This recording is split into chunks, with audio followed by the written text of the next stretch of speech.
So you think pain is a good thing? Absolutely, yes. It's a good thing. Pain is a good thing. It actually guides you to know that you need to work hard. It's guiding you to respect that success that you have earned. Yeah. Yes. If all successful people actually did not undergo pain, then you can see other things in this world. But because pain is guiding them, that if I play, I am successful, but if I don't do the right thing, actually, I will not earn success again. Yeah. The harder the work you are doing, the more the pain. But that one doesn't prevent you from actually the big day that, let us say I've trained for 4 months. In a good way, there is pain, but you enjoy the pain. Mm-hmm. In that very day that you are running a marathon, pain should be there. On training is not the last days. You should you will experience pain here. But what I'm trying to say is that the moment you actually encounter that pain, please persevere with learn to persevere, because that's where success is. The moment you don't feel pain, then you are not approaching success. The moment you really feel that I need to just quit, that's where success is. Don't quit. Still keep on. I always tell people, press on, and press on. The minute you press on, you will get to where you are going. Yeah. The first is that I talk to young people. I tell them to set a goal. I tell them to be real professionals, and to know that everything is not actually one night event. It's step by step. I give them an example of going to the gymnasium. That if you go to the gymnasium for 10 hours, and somebody else actually go to the gymnasium for 6 months, then who will be fitter?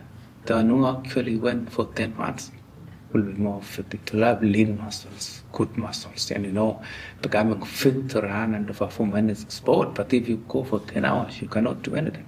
So it's step by step. It cannot happen in one night.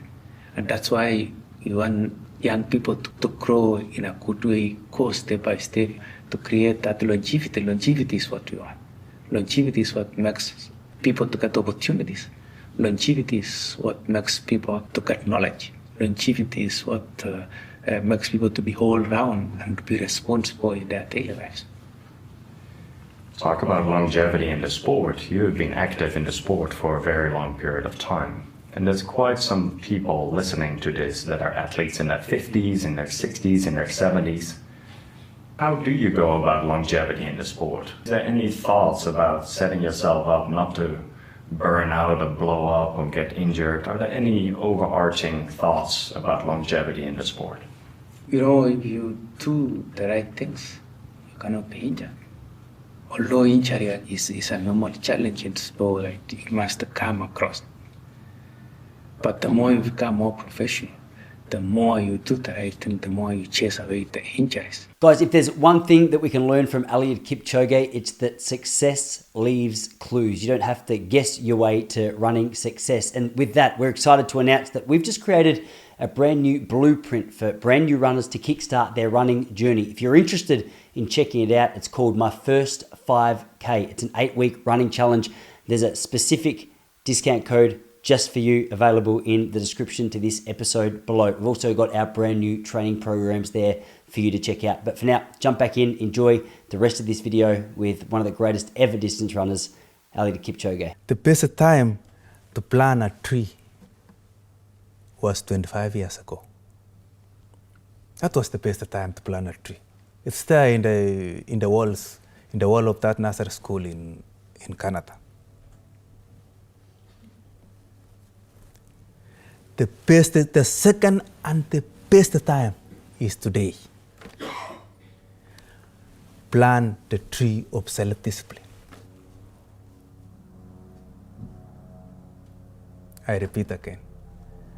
When you visit that school, that nursery school, that kindergarten school in Canada, it's written, the best time to plant a tree was 25 years ago. But the second and the best time to plant a tree of self-discipline is today. Today is 30th. It's the best time for you to plant a tree of self-discipline.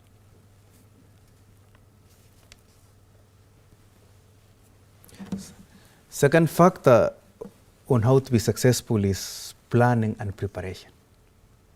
Remember, in sport, I believe in a philosophy whereby it says, to win actually is not important.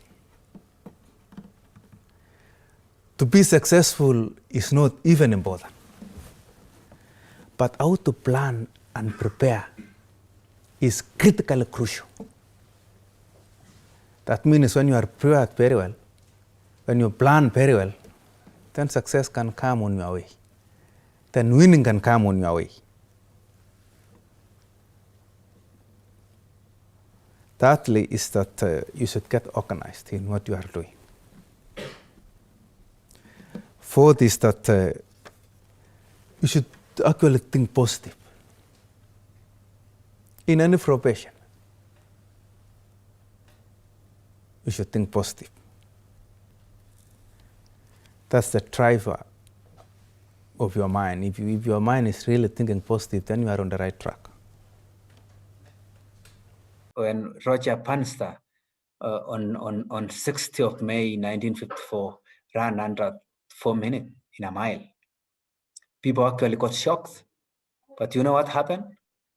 2 weeks down the line, 14 people ran under 4 minutes, which shows that actually Roger Bannister showed them the way. I have shown the billions and millions of youth around the world that running 2 hours, under 2 hours is possible. I expect a lot of athletes to come near the 2 hour mark or even run under 2 hours in the near future. And Eliud, what is the secret to this consistency, to the fact that you've been breaking records all this time? Is it talent? Is it what is the secret? The first secret actually is self-discipline. Self-discipline. Yeah.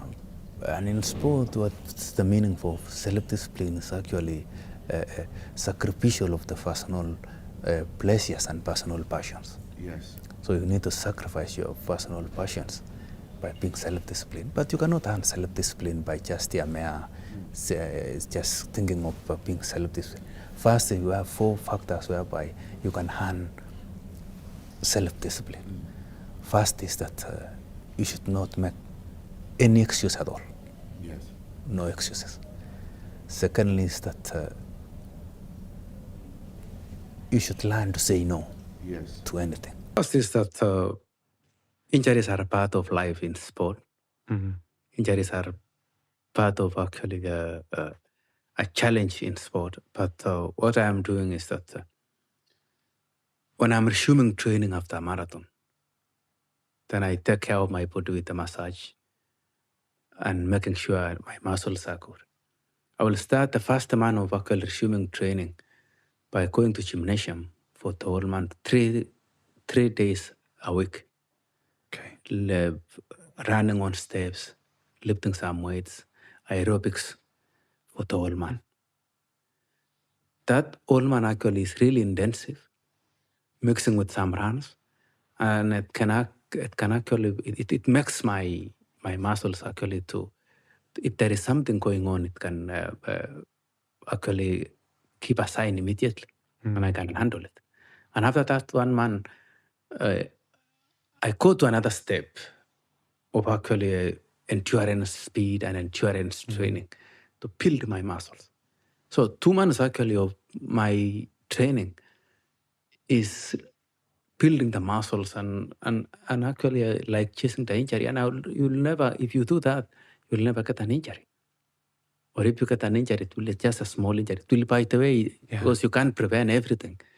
But you have done a lot, which it's 80% of you have an 80% chance that you cannot get an injury.